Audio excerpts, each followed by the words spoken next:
Dear Central State Synod, as we journey through this Holy Week toward a celebration of Easter, in a time when we cannot gather together to worship, I want you to know that you are in my prayers and thoughts.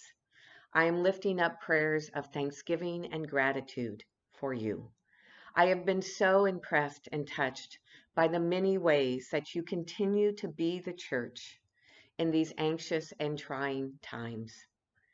You are proclaiming the gospel in new and creative ways that show the reality that the church is not a building, but the people of God. You are intentionally connecting with one another, reaching out to those who are alone and fearful to offer hope and solace. You are putting the needs and safety of your neighbors above yourself and doing what you can to meet the needs in your community. All of this leads me to pray as St. Paul did in his letter to the Corinthians. I give thanks to my God always for you, because of the grace of God that has been given you in Christ Jesus. For in every way you have been enriched in him, in knowledge and speech of every kind. God is faithful and has called you into the fellowship of the Son, Jesus Christ our Lord. At the same time, I lift up prayers of deep lament for all of us. As we continue to hear the news of increasing number of cases, more deaths, greater strain on our healthcare system, a record number of people filing for unemployment, shelter-in-home orders extending beyond a few weeks, I find myself turning to the Psalms and praying the lament. How long, O Lord, will you forget me forever? How long will you hide your face from me? How long shall I have perplexity in my mind and grief in my heart, day after day? How long shall my enemy, this pandemic, triumph over me, over us? Gratitude does not negate the need to lament. Joy does not exclude tears. Hope does not mean the absence of fear and anxiety. While there is much that we can give thanks for during this time, as we discover true gifts and inspiration, there is also a great deal of suffering and pain, fear and anxiety. Prayers of lament invite us to acknowledge those realities and pain. And so we do both, giving thanks and lamenting as we journey through Holy Week. This is the week where we journey with Jesus to the cross. We often talk about Jesus dying on the cross as if he willingly climbed up there and nailed himself to the wood. But Jesus was crucified on the cross.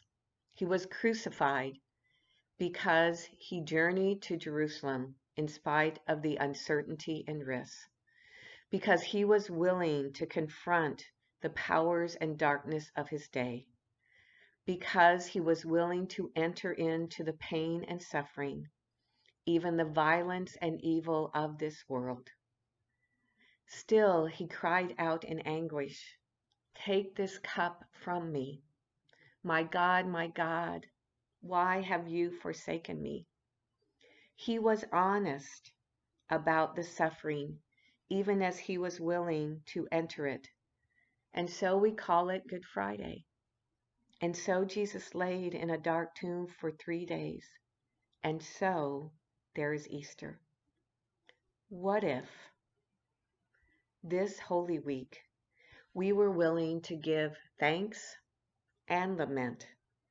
We were willing to enter the anxiety and the uncertainty, the suffering and the darkness, to cry out, my God, why have you forsaken me?" Even as we see God at work around and through us. What if this Holy Week we were willing to journey into those uncomfortable places within ourselves, to ask difficult questions, to be honest, and dare to trust that the Spirit is at work shaping us into the people that God has called us to be? What might happen if this were a time of both grief and transformation, of Good Friday and Easter. The journey through this pandemic will not be over at the end of this week. How powerful to, in the midst of everything that is happening, to still proclaim and celebrate the resurrection, even as we continue to lament. For resurrection comes not when this crisis is over and things are back to normal. This crisis has and will profoundly reshape our church. The resurrection comes now and every Sunday. May we journey faithfully, lament and give thanks, and experience resurrection every day. And now, as we hear the words from the Gospel of Matthew that will be read on Easter Sunday, do not be afraid. I know that you are looking for Jesus who was crucified. He is not here, for he has been raised, and indeed he is going ahead of you to Galilee. There you will see him. This is my message for you. So the women left the tomb quickly with fear and great joy. May you experience the great joy of the resurrection. Amen.